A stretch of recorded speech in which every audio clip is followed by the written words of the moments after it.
இயேசு கிறிஸ்து நாமத்தினாலே நன்றிகளும் வாழ்த்துக்களும் தெரிவித்துக் கொள்கிறேன். இந்த நாள்ல தேவன் இந்த ஓய்வு நாள்ல அவரை துதிக்கும்படி, ஆராதிக்கும்படி, அவர் வார்த்தைகளை பேசும்படி ஆவியானவர் கிரியை செய்ததுக்காய் அவருக்கு நன்றி செலுத்துகிறேன். இதோ நம்ம வார்த்தைக்காய் கடந்து போவோம். இந்த நாள்ல ஆவியானவர் கொடுத்த வார்த்தையை நம்ம தியானிப்போம். ஆவியானவர் நம்மளோடு பேசுவாராக. நம்ம முதலாக ஒரு வசனத்தை படிப்போம். அல்லேலூயா. யோவான் 8ஆம் அதிகாரம் 32வது வசனம். சத்தியத்தை அறிவீர்கள், சத்தியம் உங்களை விடுதலையாக்கும் என்றார். God bless you. நம்ம ஜெபிப்போம். சோத்திரம் ஆண்டவரே, உமக்கு நன்றி செலுத்துகிறோம். கர்த்தருடைய வல்லமை வெளிப்படுவதாக, உடைய உயிர் தெழுந்த அக்கினி இறங்கும்படி செபிக்கிறேன்.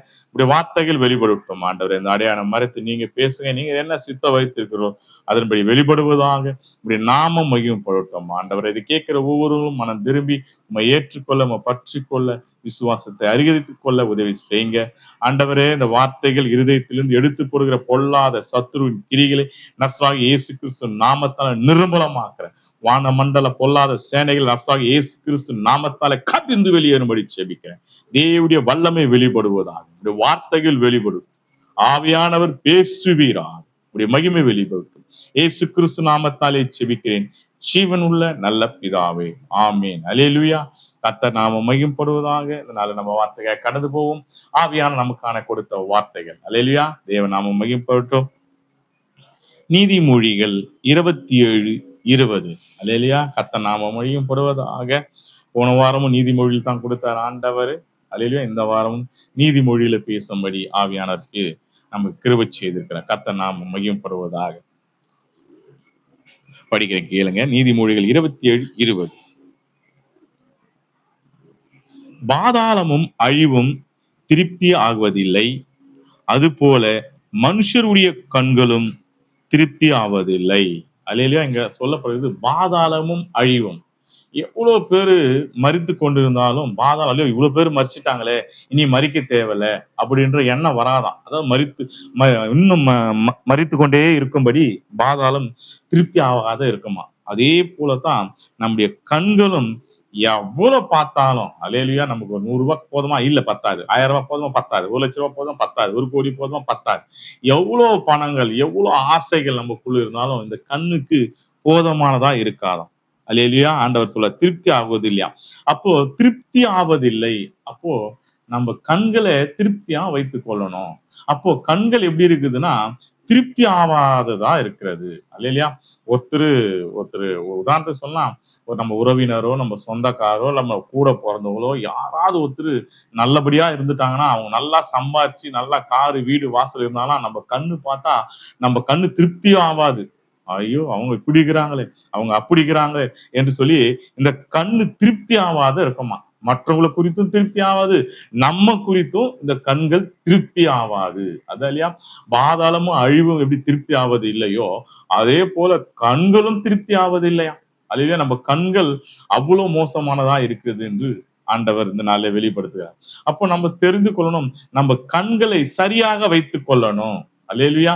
திருப்தி இல்லாமல்ல, திருப்தியாக நம்ம கண்களை வைத்துக் கொள்ளணும். கர்த்தர் நாம மகிமைப்படுவதாக. மத்தேயு புஸ்தகத்துல 6ஆம் அதிகாரத்துல 22, 23 வசனங்கள் சொல்லப்படுகிறது. கண்ணானது சரீரத்தின் விளக்காய் இருக்கிறது. உன் கண் தெளிவாய் இருந்தால் உன் சரீரம் முழுவதும் வெளிச்சமாய் இருக்கும். அல்லேலூயா. இங்க தெளிவாக கொடுக்கப்பட்டிருக்கிறது. முதல்ல நம் கண்ணானது எப்படிதான் சரீரத்தின் வெளிச்சமா இருக்கிறதாம். உன் கண் வெளிச்சமா இருந்தால் உன் சரீரம் முழுவதும் வெளிச்சமா இருக்குமா. உன் கண் தெளிவா இருந்தாலே உன் கண் முழுவதும் எப்படி இருக்குமா, தெளிவா இருந்தா உன் சரீரம் முழுவதும் வெளிச்சமா இருக்குமா.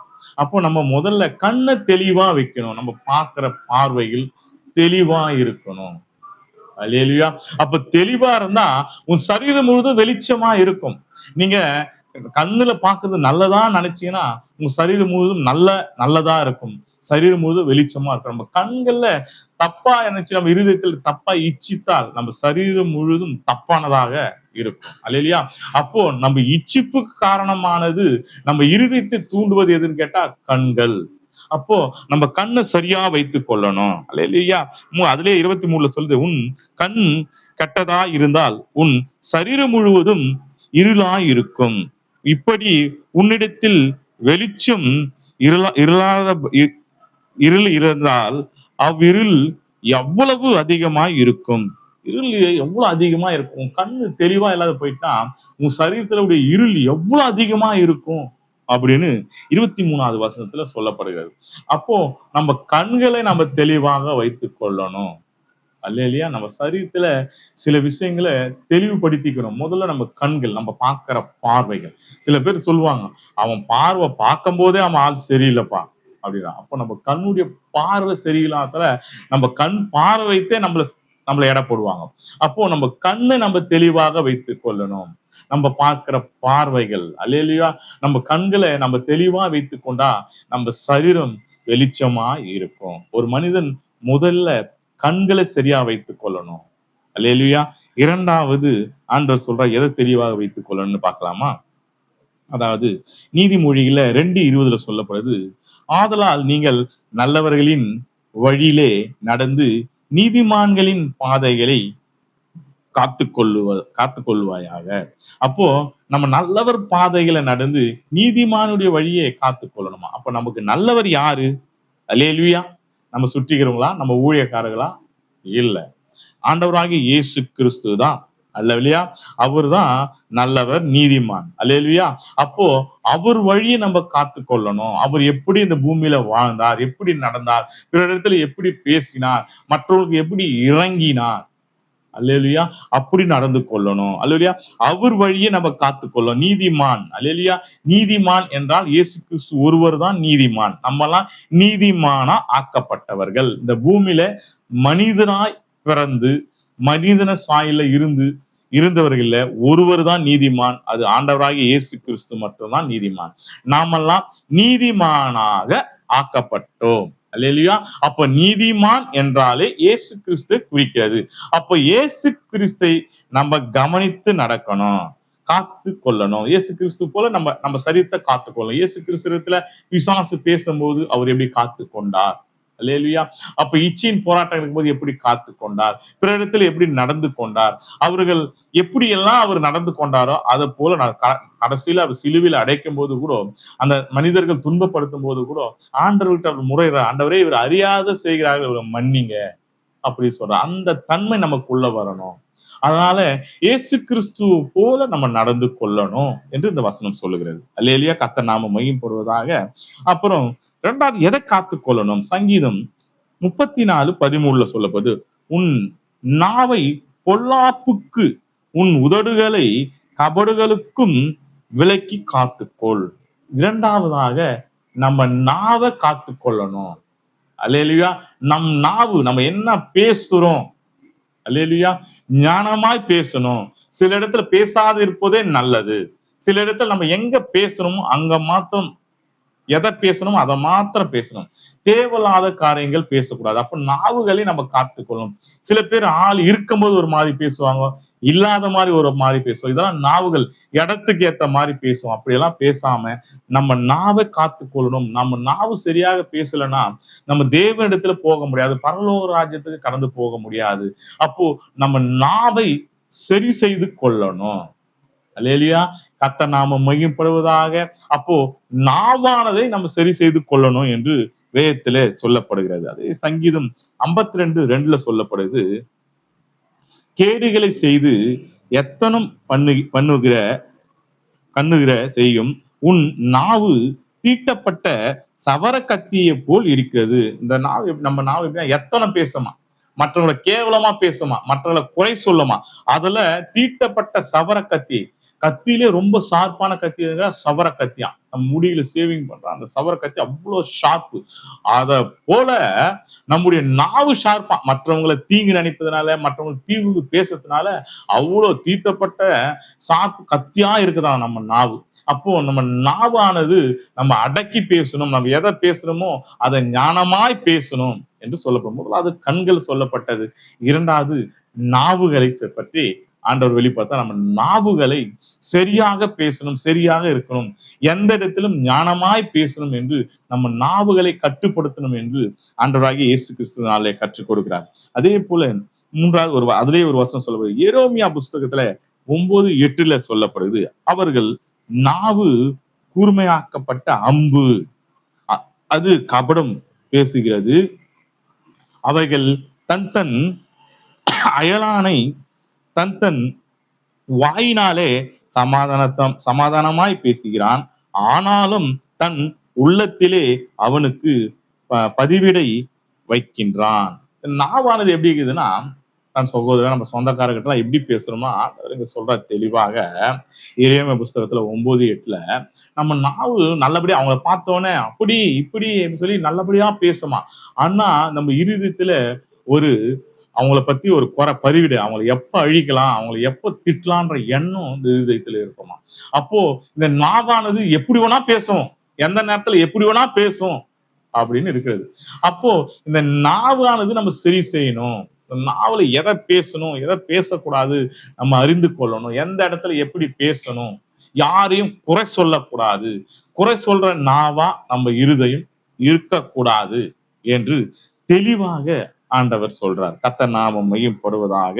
சங்கீதம் 140:11 சொல்லப்படுகிறது, பொல்லாத நாவுள்ளவன் பூமியிலே நிலை நிற்பதில்லை, கபடமான மனுஷனை பறக்கடிக்கும் பொல்லாப்பு அவனை வேட்டையாடும்.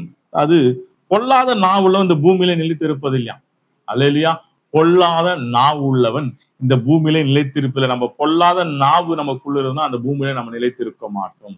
ரெண்டாவது அங்க சொல்லப்படுது, அந்த பொல்லாத நாவுல நம்ம பேசுகிற வார்த்தையே நம்மள நியாயத்தீர்க்கும்.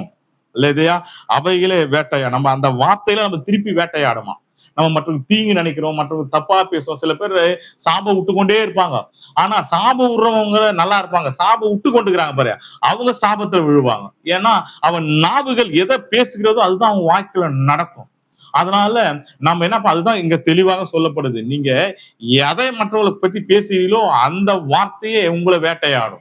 மற்றவங்க நம்ம அதாவது எப்படி சொல்றோம்னா, மற்றவங்களை நம்ம தீங்கு நினைச்சு பேசுது, மற்றவங்களை குறை சொல்லி பேசுவது, மற்றவங்களை குறித்து நம்ம செபிப்பது, இதெல்லாம் நமக்குள்ள வேட்டையாடும்.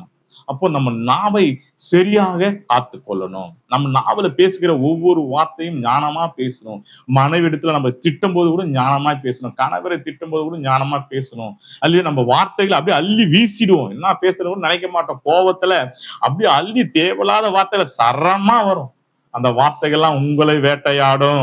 வசனம் தெளிவாக சொல்லப்படுகிறது. கர்த்தர் நாமம் மகிமைப்படுவதாக. அல்லேலூயா. மூன்றாவதாக ஒன்று காத்துக்கொள்ளணும். எதை காத்துக்கொள்ளணும் அதை கேட்டா, இது முக்கியமா காத்துக்கொள்ளணும். அல்லேலூயா. கர்த்தர் நாமம் மகிமைப்படுவதாக. ஆண்டவர் இயேசு கிறிஸ்து சொன்னதே மனம் திரும்புதலை குறித்து. ஏன்னா மனம் திரும்பணும், அதுக்காக நீங்க இருதயத்தை நீங்க காத்து கொள்ளணும். மூன்றாவது இது முக்கியமா, நீங்க இருதயத்தை காத்து கொள்ளணும். கர்த்தர் நாமம் மகிமைப்படுவதாக. இங்க சொல்லப்படுது உபாகம் 11:16 புஸ்தகத்துல, உங்கள் இருதயம் வஞ்சிக்காதபடியும் நீங்கள் வழி விலகி அந்நிய தேவர்களை சேவிக்க அவர்களை அல்லேலூயா இருக்காதபடியும் எச்சரிக்கையா இருங்கள். அல்லேலூயா. அவருக்கு எப்படி சொல்லனா, அந்த வசனம் தெளிவாக சொல்லுது, உங்கள் இருதயம் வஞ்சிக்காதபடியும் நீங்கள் வழி விலகி அந்நிய தேவர்களை சேவிக்காதபடியும் நமஸ்கரிக்காதபடியும் நீங்க எப்படி இருக்கணுமா, எச்சரிக்கையா இருங்கள். அப்போ அந்நிய தேவர்கள்லாம் நாம நினைக்கிறோம் எதுன்னு கேட்டீங்கன்னா, நம்ம நினைப்போம் புறஜாதிகள் நம்ம வைத்திருக்கிற சிலைகளை நம்ம அந்நிய தேவர்கள் நினைப்போம். அதுவும் அந்நிய தேவர்கள். பின்பு நம்ம இச்சிக்கிற எல்லாமே, தேவனை விட்டு இச்சிக்கிற ஒரு பொருள் ஆசை, அதுவும் அந்நிய தேவன் தான். அல்ல பண ஆசை, அதுவும் அந்நிய தேவன் தான். இதெல்லாம் விட்டு நீங்கள் இச்சிக்காதபடி எச்சரிக்கையாக, உங்க இருதயம் அதுல போகாதபடி நீங்கள் எச்சரிக்கையா இருக்கும் என்று ஆண்டவர் சொல்றார். அப்போ உங்க இருதயத்தை நீங்க காத்துக்கொள்ளணும். நம்ம கண்ணு பார்க்கும், அந்த கண்ணை இச்சிக்க வைக்கிறது இருதயம் தான். அதை பார்த்தோன்னா இருதயத்திலிருந்து ஒரு இச்சை உண்டாகும். அப்போ இருதயம் சரியா இருந்தா தான் இந்த கண்ணின் பார்வையை நம்ம சரிப்படுத்திக்க முடியும். நம்ம இருதயம் சரியா இருந்தா தான் நம்ம வாயிலிருந்து வருகிற வார்த்தையும் சரியாக பேச முடியும். நம்ம இருதயத்துல கபடம் இருந்துச்சுன்னா வாயிலிருந்து வருகிற வார்த்தையில அவன் இருதயத்தின் நினைவு எங்கேயோ அங்கதான் அவன் இருப்பான். அவன் இருதயத்தின் நினைவு என்னவோ அதுதான் அவன் வார்த்தை பேசும். அப்போ இந்த இருதயமானது நீங்கள் பரிசுத்தமாய் வைத்துக் கொண்டால், தெளிவாய் வைத்துக் கொண்டால் உங்க கண்ணு தெளிவா இருக்கும். அதே போல நம்ம இருதயம் பரிசுத்தமா வைத்துக் கொண்டால் உங்கள் வார்த்தைகள், நீங்க பேசுகிற வார்த்தைகள் தெளிவாக இருக்கும். அப்ப இருதயத்தை நம்ம சரி செய்யணும். அதான் ஆண்டவர் சொல்ற மனம் திரும்புங்க அப்படின்னு சொல்லப்படுகிறது. அப்போ மனம் திரும்புதலுக்கு ஏற்ற கனியை நம்ம கொடுக்கணும்னா, மனம் திரும்புதலுக்கு ஏற்ற கனி எப்படி வரும்னா, உங்க பார்வை மூலியமா உங்க கனியை வெளிப்படுத்தலாம். உங்க வார்த்தையின் மூலியமா, நீங்க பேசுகிற வார்த்தையின் மூலியமா உங்க கனிகளை வெளிப்படுத்தலாம். அப்போ மனம் திரும்புதல் கனி என்றாலே உங்கள் பார்வைகளையும், உங்கள் வார்த்தைகளையும், உங்க நடக்கைகளையும் குறிக்கிறது. அதனாலதான் சொல்றேன், மனம் திரும்புதலுக்கு ஏற்ற கனியை நீங்கள் கொடுங்கள். அப்போ மனம் திரும்புதல் கனி என்றால் நீங்க பார்க்கிற பார்வையும், நீங்க பேசுகிற பேசியும், உங்க நடத்தையும் தான் மனம் திரும்புவதற்கு ஏற்ற கனி. அதுதான் மனம் திரும்பணும். அப்போ இந்த இருதயத்தை நம்ம சரியாக பார்த்துக் கொள்ளணும். கர்த்தர் நாம மையப்படுவதாக. நீதிமொழிகள் 18:12 சொல்லப்படுது. அல்லேலூயா. அழிவு வரும் முன் மனுஷருடைய இருதயம் இருமாப்பா இருக்கும், மேன்மைக்கு முன்பாக தாழ்மை.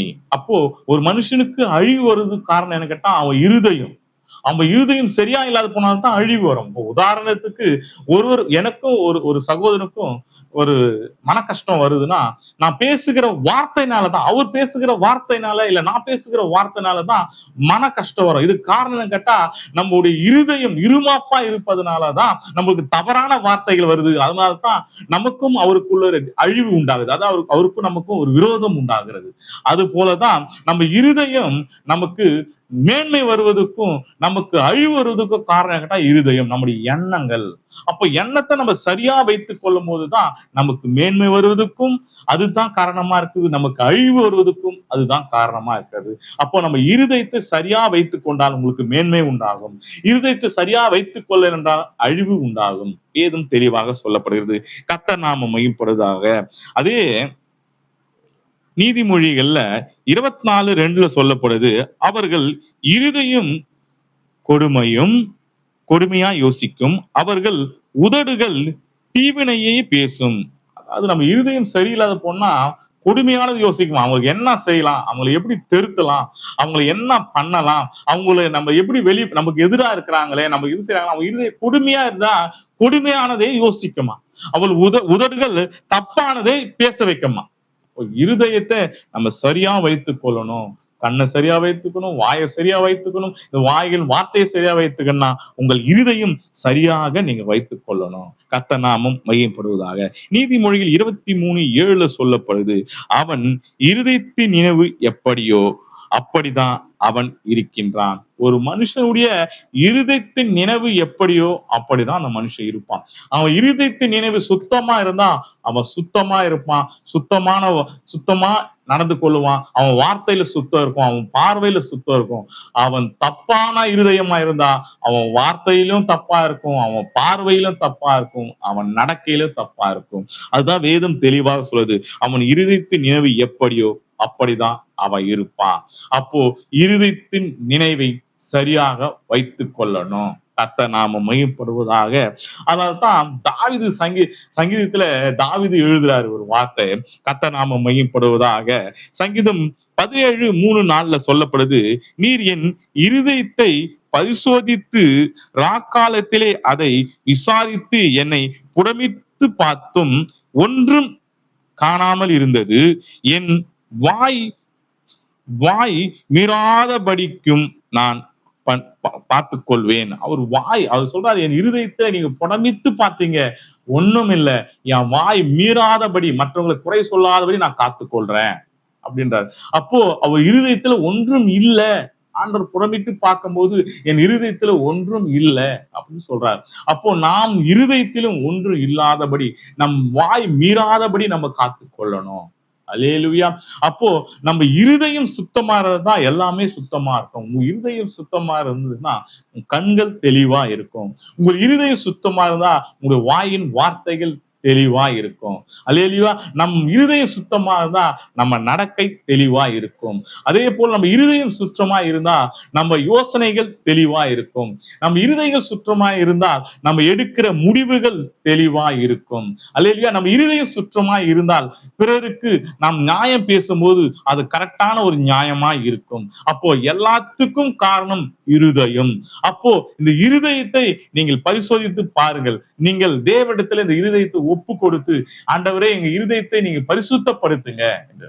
அதனால்தான் ஆண்டவர் சொல்றார், மனிதனும் முகத்தை பார்க்கிறான், அவன் முகத்தை பார்க்கிறான், அவன் முகம் பணக்காரனா ஏழையா எப்படின்னு பார்க்கிறான், அதுக்கேத்த மாதிரி மனிதன் நடந்து கொள் எல்லா விஷயத்திலுமே நடந்து கொள்கிறார். அவர் முகத்தை பார்த்து, அவர் தோற்றத்தை பார்த்து அவர் நடந்து கொள்கிறார். ஆனா தேவன் இருதயத்தை பார்க்கிறார். இவர் நல்லவரா, நல்ல மனிதனா, இவன் நல்லவனா, நம்ம ஏற்றுக்கொள்வானா, நம்ம ஊழியங்களை செய்வானா, நம்மளை உண்மையா நேசிக்கிறானா, ஆண்டவர் இருதயத்தை பார்க்கிறார். மனிதனோ முகத்தை பார்க்கிறான், ஆண்டவரோ இருதயத்தை ஆராய்கிறார். அப்போ நம்ம இருதயம் பரிசுத்தமா இருக்கணும். அல்லேலூயா. ஆண்டவர் இந்த நாள்ல உங்களோட பேசியிருப்பார் நான் விசுவாசிக்கிறேன். அப்போ நம்ம இருதயத்தை நம்ம பரிசுத்தப்படுத்திக் கொள்ளணும். மற்றவங்களை குறை சொல்வதை நிறுத்துங்க, மற்றவங்களை பின்னாடி பேசுவதை நிறுத்துங்க. இதெல்லாம் ஆண்டவருக்கு பிடிக்காத வார்த்தை. இதெல்லாம் தேவனால உண்டானதுல நம்மால உண்டாகிறது. அதனால இதெல்லாம் நம்ம விலக்கி காத்துக் கொள்ளணும். நம்ம எதை செய்தாலும் ஞானமா செய்யணும். அல்லது நம்ம பேசும்போதும் இது கரெக்டான வார்த்தையா, நம்ம சரியா பேசுறோமா, இது மற்றவர்களுக்கு நம்ம துன்புறுத்துமா, அந்த வார்த்தை மற்றவங்களை கஷ்டப்படுத்துமா, மற்றவங்களை வேதனைப்படுத்துமா என்று யோசித்து நம்ம பேசணும். அல்லேலூயா. சில பேர் மனைவிடத்துல என்ன பேசுறாங்கன்னு தெரியாது, கோபத்துல சரியான வார்த்தை, அந்த மனைவியுடைய இருதயம் எப்படி இருக்குன்னு யோசிக்க மாட்டாங்க. சில பேர் கணவருடைய இருதயம் எப்படி இருக்குன்னு யோசிக்க மாட்டாங்க, பிள்ளையுடைய இருதயம் எப்படி இருக்குன்னு யோசிக்க மாட்டாங்க, தகப்பனுடைய இருதயம் எப்படி இருக்குன்னு யோசிக்க மாட்டாங்க. வாயில வந்தபடி பேசுவாங்க. அப்படிலாம் பேசாதபடி நம்ம ஞானமாய் பேச கற்றுக்கொள்ளணும். அல்லேலூயா. அப்ப இருதயத்தை நீங்க சரிப்படுத்துங்க. நீங்க பேசுகிற ஒவ்வொன்றும் இருதயத்திலிருந்து வருகிற வார்த்தையா இருக்கணும், வாயிலிருந்து வருகிற வார்த்தையா இருக்கக்கூடாது. அல்லேலூயா. கர்த்தர் இந்த நாள்ல நம்ம கொடுத்த வார்த்தை உங்களோட பேசியிருக்கோம். நீங்க தேவன் நாமத்தை மையப்படுத்தி இதெல்லாம் மாற்றிக்கொள்ளுங்கன்னு நான் விசுவாசிக்கிறேன். அல்லேலூயா. நம்ம தலைகளை சாய்த்து ஜெபிப்போம். ஸ்தோத்திரம் ஆண்டவரே, உமக்கு நன்றி செலுத்துகிறோம். இந்த காலை வேளை ஆண்டவரே, நாங்கள் ஆண்டவரே எங்கள் கண்களையும், எங்கள் இருதயத்தையும், எங்கள் வாய்களும், எங்கள் நடக்கைகளும், எங்கள் செயல்பாடுகளும் நீங்கள் சரி செய்து கொள்ளும்படி இந்த நாளை வார்த்தை கொடுத்ததுக்காக உமக்கு நன்றி செலுத்துகிறோம் அப்பா. ஆண்டவரே, மனம் திரும்புதலுக்கு ஏற்ற கனியை கொடுங்கள் என்று சொன்ன தேவன், மனம் திரும்புதலுக்கு ஏற்ற கனியை உங்களுக்கு கொடுக்க நாங்கள் பேசப்படுகிறோம் அப்பா. ஆண்டவரே, அந்த மனம் திரும்புதலுக்கு ஏற்ற கனியை கொடுக்க உதவி செய்வீராக. எங்களை சுற்றி போராடுகிற எல்லா பொல்லாத கிரிகளும் நர்சவாகி இயேசு கிறிஸ்து நாமத்தால கடிந்து வெளியேறும்படி ஜெபிக்கிறேன். தொடர்ந்து ஆண்டவர் அநேகருக்குள்ள தரித்திரத்தை போராடுகிற பொல்லாத ஆவி, ஆண்டவர் இச்சையின் போராட்டத்தை பொல்லாத ஆவி, வியாதியில் போராடுகிற பொல்லாத ஆவி, இயேசு கிறிஸ்து நாமத்தால் மரணத்துக்கு ஏதுவா போராடுற பொல்லாத ஆவி, இயேசு கிறிஸ்து நாமத்தால் கடிந்து வெளியேறும்படி ஜெபிக்கிறேன். இந்த வார்த்தைகள் அவர் இருதயத்தில் கடந்து போய் ஆண்டவரே அவருக்குள்ள போராட்டங்கள் வெளிப்படுத்தும் ஆண்டவரே. எல்லா கட்டுகளும் அறுக்கப்படுவதாக, தேவனுடைய மகிமை வெளிப்படுவதாக. ஆவியானவர் பேசுவதற்காய் ஸ்தோத்திரம், உன் நாமம் மகிமைப்பட்டதற்காய் ஸ்தோத்திரம். நர்சாக இயேசு கிறிஸ்து நாமத்தால் ஜெபிக்கிறேன் ஜீவனுள்ள நல்ல பிதாவே, ஆமீன். அல்லேலூயா. இதாக தேவனை சோத்தரிப்போம். சோத்திரம் சோத்திரம் சோத்திரம். கர்த்தராகிய இயேசு கிறிஸ்து சோத்தரிப்போம். சோத்திரம் சோத்திரம் சோத்திரம். நம்ம ஆளுகிற பரிசுத்தமே சோத்தரிப்போம். சோத்திரம் சோத்திரம் சோத்திரம். ஒன்று சேர்ந்து சொல்லுவேன், என் ஆத்துமாவே கர்த்தரை சோத்தரி, என் முழுவதிலுமே பரிசுத்த நாமத்தை சோத்தரி, என் ஆத்துமாவே கர்த்தரை சோத்தரி, கர்த்தர் செய்த சகல உபகாரங்களும் மறவாதே. ஆமீன். ஆசீர்வாதத்தை பெற்றுக்கொள்ளலாம். கர்த்தராகிய இயேசு கிறிஸ்துவின் இரக்கமும், பிதாவுடைய அன்பும், பரிசுத்தாவுடைய அந்நியைக்கும், சகாகாலம் இயேசு கிறிஸ்து வருகையில் சமாதான ஆசீர்வாதத்தோடு எப்போதும் உங்களோட தங்கி இருப்பாராக. ஆமீன். அல்லேலூயா. கர்த்தர் உங்களை ஆசீர்வதிப்பாராக. சத்தியத்தை அறிவீர்கள், சத்தியம் உங்களை விடுதலை ஆக்கும் என்றார். God bless you. கர்த்தர் உங்களை ஆசீர்வதிப்பாராக. ஆமென்.